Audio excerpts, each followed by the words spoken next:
Ya, masih bersama kami pemirsa di Indonesia Bicara membahas mengenai merdeka dari COVID-19. Selain Mas Tetri tadi, kita juga sudah terhubung dengan penyintas COVID-19 lainnya yaitu Dr. Sandi Nugraha. Selamat malam Dr. Sandi. Selamat sore, selamat malam. Baik, Dokter, sebelum Ya, kita berbicara lebih jauh, boleh diceritakan seperti apa perasaan Anda ketika sang ayah lebih dulu dinyatakan positif COVID-19? perasaannya apa benar ini COVID? Hmm, Ya, karena pada saat itu masih di awal pandemi, uh, hasil pemeriksaan pada saat itu awal-awal hanya bisa radiologi, CT scan, oke. karena pada saat itu awalnya ayah saya dirawat di rumah sakit swasta di Kabupaten Bekasi, di tempat beliau bekerja. Hmm, Pada saat itu, Rumah Sakit Pusat Rujukan COVID di Jakarta yang kami tahu pada saat itu ya, itu hanya Rumah Sakit Suryanti Suroso, RSPAD, Rumah Sakit Pelni, Rumah Sakit Pertamina Cempaka Putih, dan Rumah Sakit Persahabatan. Dari 5, waktu itu 4 penuh, dan akhirnya ayah saya dirawat di Rumah Sakit Pelni. Nah, pada saat itu semuanya hanya bisa berpatokan sama klinis dan pemeriksaan radiologi. baik, dan hasilnya menyatakan kalau ayah Anda positif COVID-19 begitu ya dok ya? Ya, itu pun ayah saya hasilnya keluar mungkin setelah 1 minggu beliau meninggal. Oh baik. Lalu seperti apa akhirnya Anda dan juga keluarga dites COVID-19? Oke. Ayah saya wafat tanggal 5 April. Kemudian karena saya memang tidak domisili di Bekasi, karena saya domisilinya di Solo. Pada saat ayah saya perburukan kan saya baru berangkat ke Jakarta. Kemudian setelah ayah saya dimakamkan, setelah menyelesaikan berbagai macam administrasi, saya kembali ke Solo. Kebetulan saya seorang dokter spesialis anak yang bertugas di salah satu rumah sakit pemerintah di Surakarta, Jawa Tengah. Pada saat itu bulan akhir April itu dari rumah sakit dari rumah sakit itu menawarkan apakah saya bersedia untuk dilakukan pemeriksaan PCR swab. Oke. Pada saat itu secara diri saya sebenarnya percaya diri, gitu kan. Ya sudah deh, mumpung ditawarin tes PCR, jarang-jarang kan ya. Ya. Pada saat itu bisa mendapat akses gampang untuk periksa PCR swab. Akhirnya saya mengiyakan dan diperiksa. Kemudian 5 hari setelah baru saya mendapatkan hasil, saya dikabari bahwa saya positif. Oke. Kaget. Saya nggak ada gejala apa-apa sama sekali gitu. Kok bisa saya positif? Dan pada saat sebelumnya saya ke Jakarta pun saya tidak bisa kontak sama ayah saya. Karena waktu itu pada saat beliau wafat juga, beliau dimakamkan dengan protokol COVID. Oke.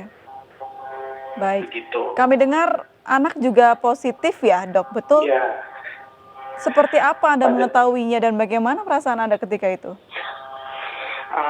Pada saat itu nggak bisa dibayangkan ya Mbak. Pada saat saya dinyatakan positif, langsung dilakukan tracing kepada istri dan anak saya. Kemudian pada saat dilakukan tracing itu kan saya sudah lebih duluan masuk ke isolasi ya.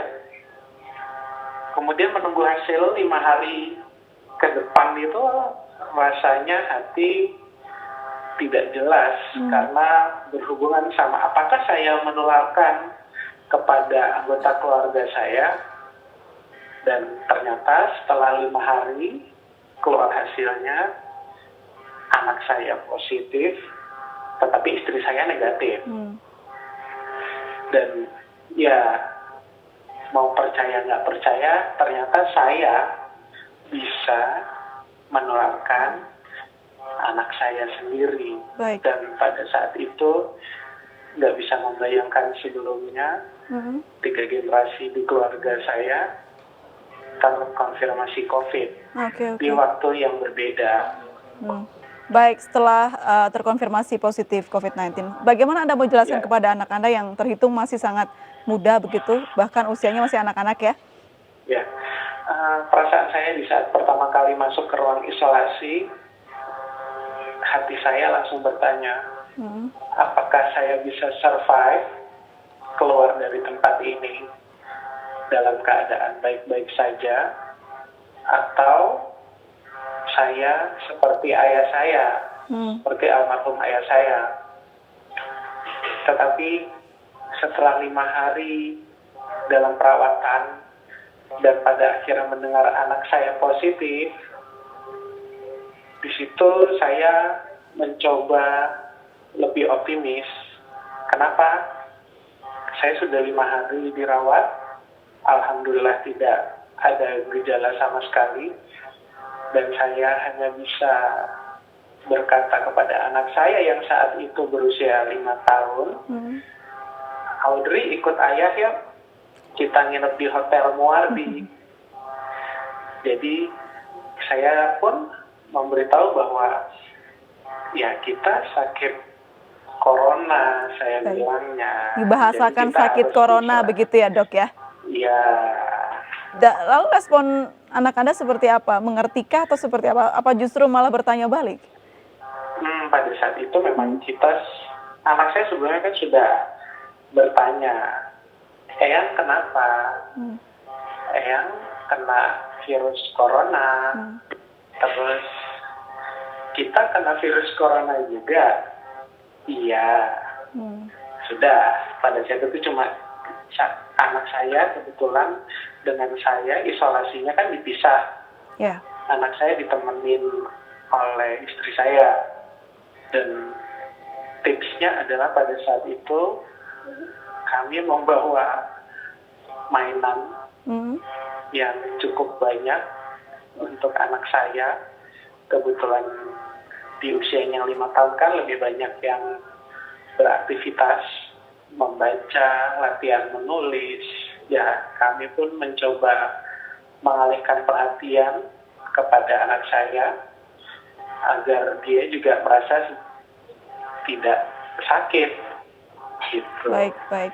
Luar biasa sekali bagaimana caranya untuk memberikan pengertian kepada anak begitu ya. Mas Detri, mendengar ini Anda sebagai sosok ayah yang juga sangat menyayangi anak-anak Anda seperti apa? Ya, suatu hal yang berat ya. Ya, luar biasa lah. Saya mendengarnya nggak bisa dibayangkan kalau misalnya saya posisinya seperti itu gitu. Bahkan sampai ditinggal kan gitu. Jadi memang support juga, saya memberikan doa juga dari tadi dengan cara saya tadi berdoa kepada beliau untuk tetap bisa semangat untuk kedepannya, bahwa kita semuanya juga harus bisa survive, kita harus fight untuk melawan sesuatu hal yang tidak bisa dilihat ini. Makanya harapan saya untuk ya agar pandemi ini segera berakhir dan vaksin ini semoga ditemukan, karena kan selama ini kita hanya melakukan pencegahan dan pencegahan. Kalau misalnya kita yang saya harap pengobatan itu kan memang pada prinsipnya ya vaksin gitu. Kita menunggu gitu. Bahkan bukannya negara ini aja, seluruh dunia menunggu vaksin. Semoga informasi mengenai di berita bahwa Indonesia adalah salah satu pelopor yang akan menciptakan vaksin dan beberapa negara lainnya, semoga itu benar-benar suatu hal yang terjadi dan bisa terrealisasi secara cepat. Itu aja sih. Baik. Kalau kondisi Mas Detri tadi hanya OTG katakanlah begitu ya, dengan kondisi Dokter Sandi di mana ayahanda sudah menjadi almarhum dan terpapar positif COVID-19, Dokter Sandi, apakah ada stigma negatif dari lingkungan sekitar, dokter? Mungkin kalau stigma negatif di lingkungan saya nggak ada ya. Cuma pasti saya punya perasaan, mana ada orang yang berani. Pada saat itu kan awal-awal ya. Sekitar awal Mei ya masih cukup heboh ya. Mungkin lingkungan, pemerintah juga belum sesiap seperti hari ini gitu. Jadi begitu kami semua dikonfirmasi bahwa kami positif, sebelum kami didatangi oleh pihak kabupaten, saya dan anak istri ya sudah pergi duluan ke rumah sakit. Karena kebetulan memang saya bekerja di sana, jadi saya bisa untuk segera masuk. Baik, lalu seperti apa ceritanya akhirnya Anda dan anak Anda bisa sembuh dari COVID-19, dokter? Ya, yang pertama tadi, begitu saya tahu bahwa saya sudah 5 hari saya tanpa gejala, tugas saya adalah menenangkan anggota keluarga saya. Saya 5 hari, saya masih sehat. Dan saya harap anak saya pun 14 hari ke depan tetap sehat. Karena di saat kita menciptakan hati yang optimis, hati yang mencoba kuat, insya Allah imun kita akan baik. Tentunya diselingi dengan ibadah dan doa ya. Ya mungkin selama ini kami masih kurang ibadahnya, tetapi diberikan cobaan isolasi ya mungkin itu waktunya kami mendekatkan diri kepada yang di atas. Baik, begitu berat musibah yang Anda jalani, Dokter Sandi bisa kasih pesan mungkin kepada saudara-saudara yang masih berjuang melawan COVID-19 yang belum merdeka dari COVID-19? Ya, pesan saya agar kita merdeka, dan yang paling utama adalah jangan sampai seperti saya, jangan sampai kita jadi orang yang menularkan. Semua dimulai dari diri kita sendiri. Ingat, jangan sampai orang lain yang jadi korban dengan hanya kita merasa kita sehat, kita tidak ada gejala. Tetapi ingat bahwa seseorang yang tanpa gejala itu mobilisasinya mungkin lebih kemana-mana. Jadi selalu menggunakan masker. Setiap 8 jam masker tersebut diganti, terutama kalau menggunakan masker medis. Sedangkan kalau menggunakan masker kain, setiap 4 jam diganti. Kemudian tidak lupa kita selalu mencuci tangan dengan air bersih, menggunakan sabun sesuai protokol WHO. Dan apabila kita setelah menyentuh barang-barang di luar rumah, setelah kita beraktivitas di luar rumah, kemudian kita kembali ke rumah, segera bersihkan dulu badan kita. Baik, terima kasih Dokter Sandi sudah memberikan mungkin pesan kepada teman-teman atau saudara-saudara kita lainnya yang masih berjuang melawan COVID-19. Dokter sehat selalu, salam untuk keluarga, selamat malam. Ya, selamat malam. Baik, pemirsa kita akan lanjutkan kembali. Tema kita pada malam hari itu merdeka dari COVID-19, tetap bersama kami di Indonesia Bicara.